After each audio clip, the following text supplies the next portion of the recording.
Hi, welcome to my channel. I criticize, and that's the name I've given. I wish you would subscribe if you do find my videos helpful or makes you think in some way whatsoever. Just to give you a quick preview of what's to come.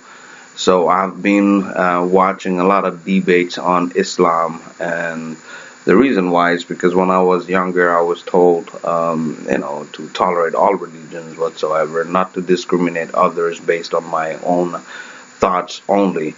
There's many ways to the same destination, and the destination of all religions is God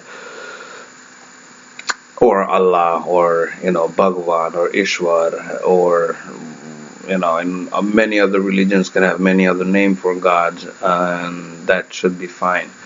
Um, One of the reasons I've decided to present this to speakers because they're actually very interesting to listen to begin with, and they're actually very, very uh,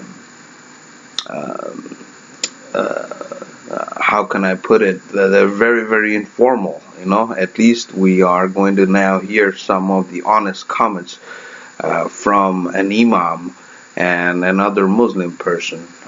So Tarek Fatah, he is Pakistani actually, and a lot of Pakistanis do not like him because we all know Pakistan is an extremist nation. They follow the extreme version of Islam where they believe that everyone else is wrong and should be punished for not being a Muslim. So here we would listen to Imam Tawhidi and Tarek Fatah, and both of them, I'm sorry for my accent, sometimes it does catch up. Um, so I'm trying to keep it as clear as possible so that someone can easily understand the message. So we will listen to Tariq Fatah and Imam Tawhidi without any further delay, and you will see one of the reasons why I have chosen to make this video. Said Tariq, of course, what you're saying is right, but why do you have to say it? Yes. I get that a lot as well. So, we agree with you behind the camera, yes, but in front of the but camera we here's can't. the essence of Islam. It says, speak the truth. Even if you have to suffer, if your family has to suffer. Right. It's explicit in the Quran. There's no, it has to be interpreted. No. And do you think today Muslims are known for speaking the truth? In fact, no. It's even if you want to speak the truth, we've created this brand of lying for ourselves that even if you and I go out and we are speaking from the bottom of the heart, we really want the good for the countries we live in, they turn around and brand us as taqiyya and liars and so on. Not only that, you call apostates. Yes. Imagine that in this country, Canada, we are proposing a law that will make me, when I say what I have said to you, worthy of death sentence. Now, some Patrick or John or Jonathan might say, well, I don't think so.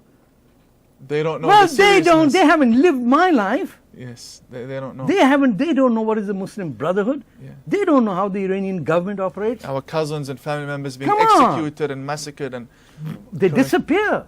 My families had to change my name. yes, Their name. They disappear, and whoever asks about them in the police They also too disappear. Their chances, How do we know what's going to happen? but the chances are even the policeman can disappear if he says, "Oh, I don't need to do this." If there's a decent police officer who says, they're hunting after you, just disappear. So notice what they're saying. It's actually very interesting if you see. So here they're talking about the extremists actually. I mean, these are good Muslims, and there's a lot of Muslims who think similarly. They're liberal, they're not extremist. And this is what happens to them, because of the way they think. And we all know there are different divisions in Islam, not all of them are same. So this big vast population of Muslims in the world, they're not all extremists. There is one line of Islam that is very, very extremist, that is practiced in Saudi Arabia, in Pakistan, in Bangladesh as well. But Bangladesh does have Sufis and other sects of Islam. uh, so here these guys are actually telling you, if they did tell the truth, or if they, spoke the way they are speaking, they will be killed. So this is really something that you should that we should look at. I mean, everyone cannot be bad. So that is my view on this. I like Tarek Fatah. I did listen to what he has to say. I mean, he did mention a lot of things that could be anti-Islamic, I guess, because of a lot of these Muslims that have debated him said, they don't respect the way he thinks and all that stuff. So, hopefully, you have found this video somewhat interesting. I don't want to put too much comments, and I don't want to say things that could be offending Islam or anything in any way, because I am not someone who is against anyone's right to follow whatever they want. You could follow Islam, Christianity, Buddhism, Hinduism, Satanism, whatever that suits your need. You go ahead and you do that. As long as it does not have to come and bother me, I'm okay with that. You have the right to preach whatever you want to, as long as it's not going to harm society in any way, because I am a part of it. And if society is hurt, I am hurt as well. So that's basically the way I see this. I think people should get this Imam Tawhidi dude to become popular and start speaking for the Muslims, and Muslims across the world should listen to what he has to say.